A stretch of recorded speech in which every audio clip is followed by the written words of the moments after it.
Hi there.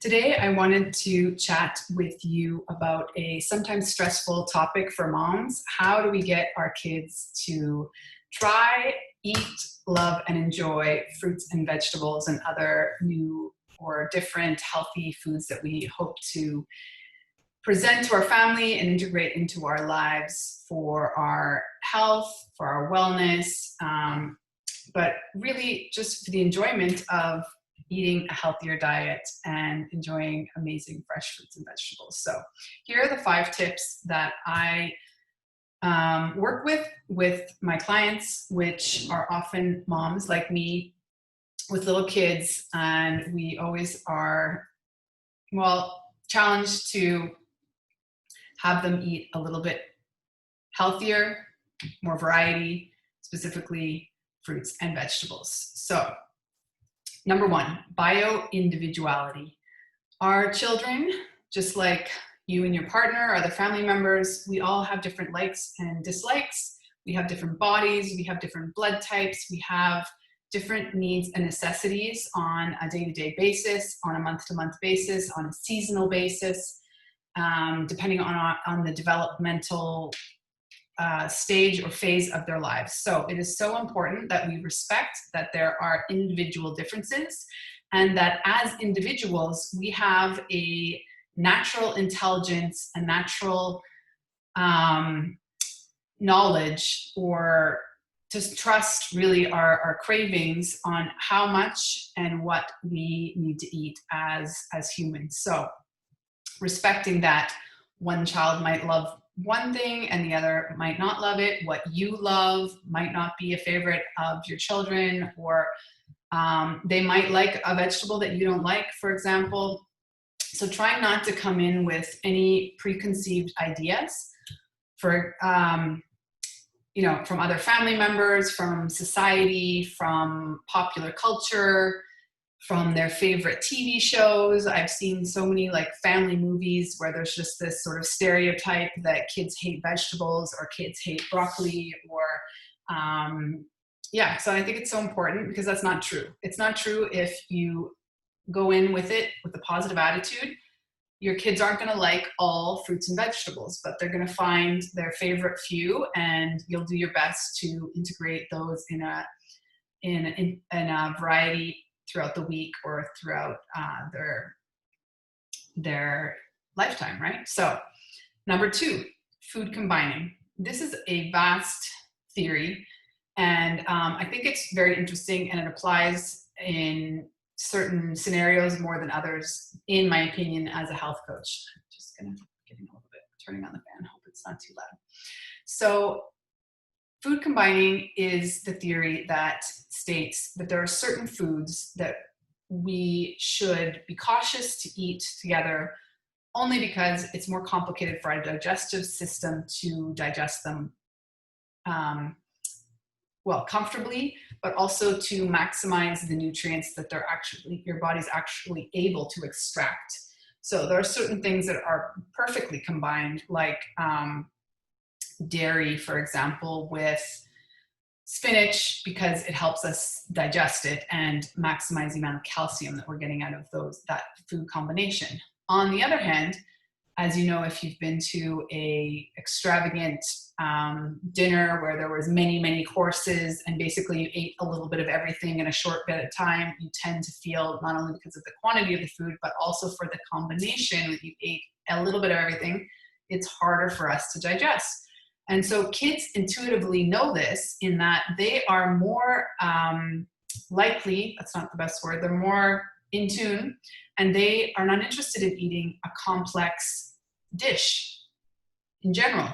They're much more interested in eating one food at a time. For example, a bowl of apples, or cucumber, or mango, or watermelon, or even my kids will eat plain lettuce, but they won't eat a salad that has multiple fruits and vegetables, nuts, cheese, maybe all mixed in.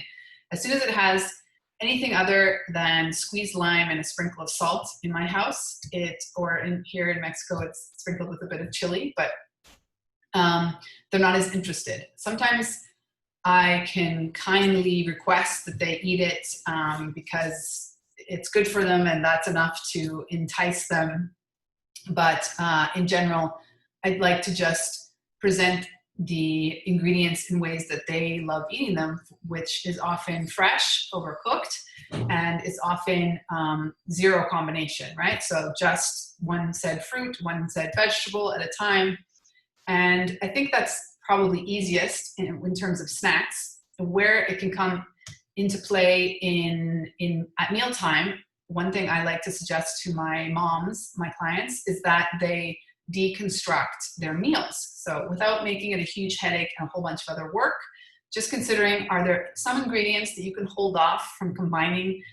For example, you're making a pasta and, well, in my house, because we eat vegan 4 days a week, I cook the ground beef and onions and garlic and I set it aside, and then I have the tomato sauce. So for that day, it depends, everyone on their day. Some days they want meat and some days they want just the marinara sauce without the meat. And so everybody has their version of pasta and meat sauce, or just pasta and tomato sauce. That's an example. Or when you make your salad, you don't need to combine all the ingredients in the salad bowl.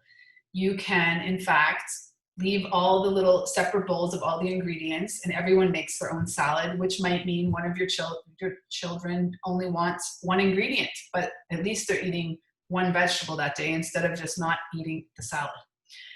Number 3 is so important that we keep in perspective that we have a natural evolutionary rejection or caution towards strange and new foods, especially if we haven't smelled them before and we think they're that we don't enjoy the smell at first. Oftentimes we need to introduce things multiple times with zero pressure, with zero intention, in fact, that your child is actually going to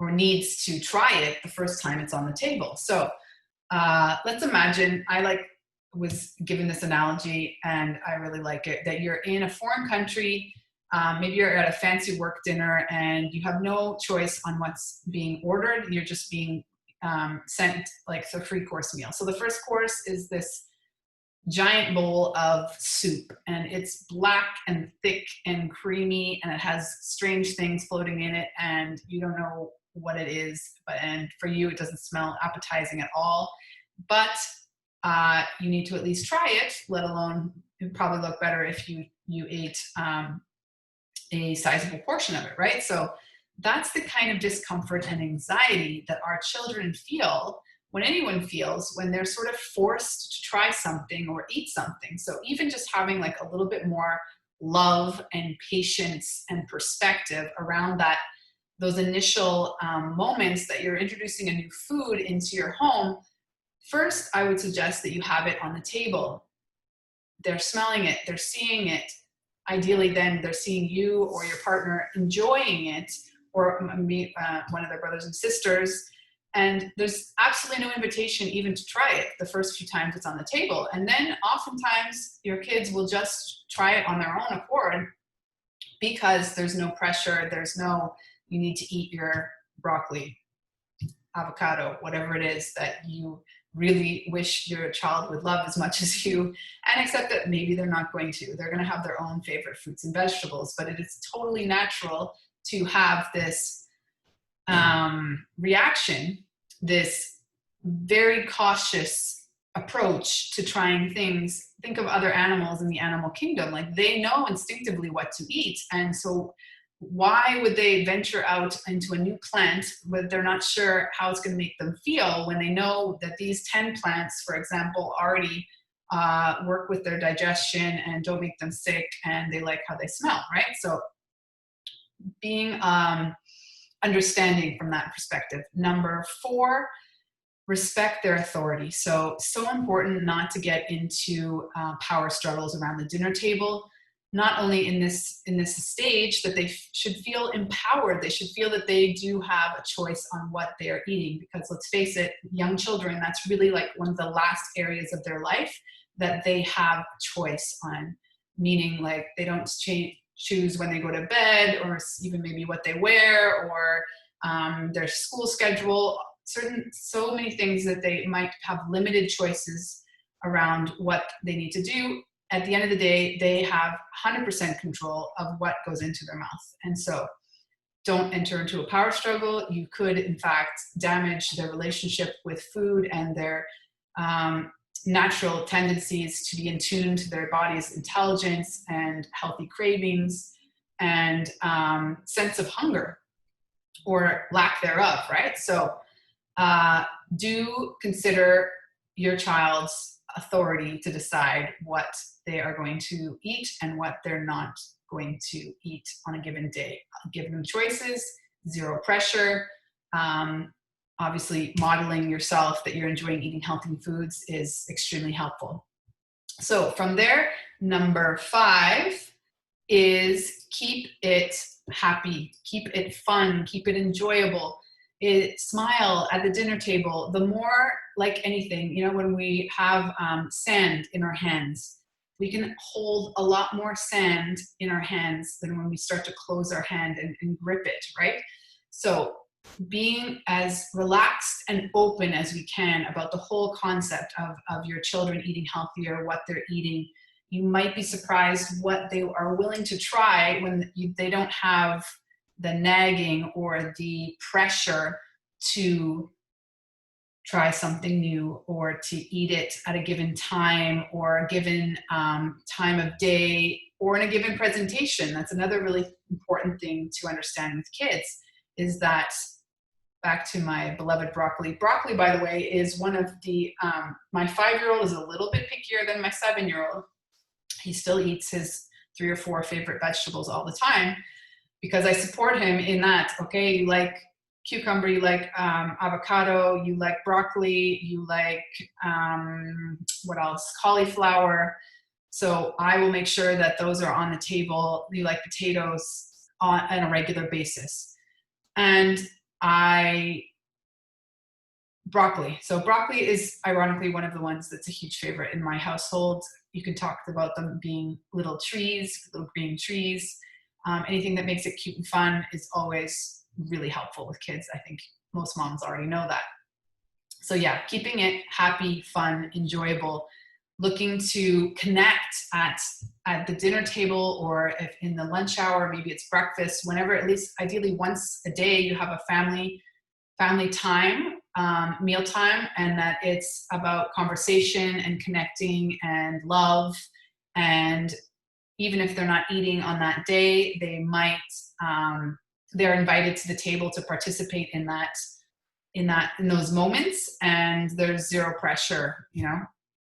It's important that we understand that our kids are much more in tune to their natural intelligence in terms of what's easier to digest, what they need in terms of growth and meeting their hunger needs. You know, we all ebb and flow in terms of how much hunger we have in a given week. And so the more you can stay away from entering into a struggle with your child, it will avoid long-term problems that they could develop with weight problems, with feeling guilt or stress around food choices. And the last thing we want is that they become as food obsessed as our current culture is.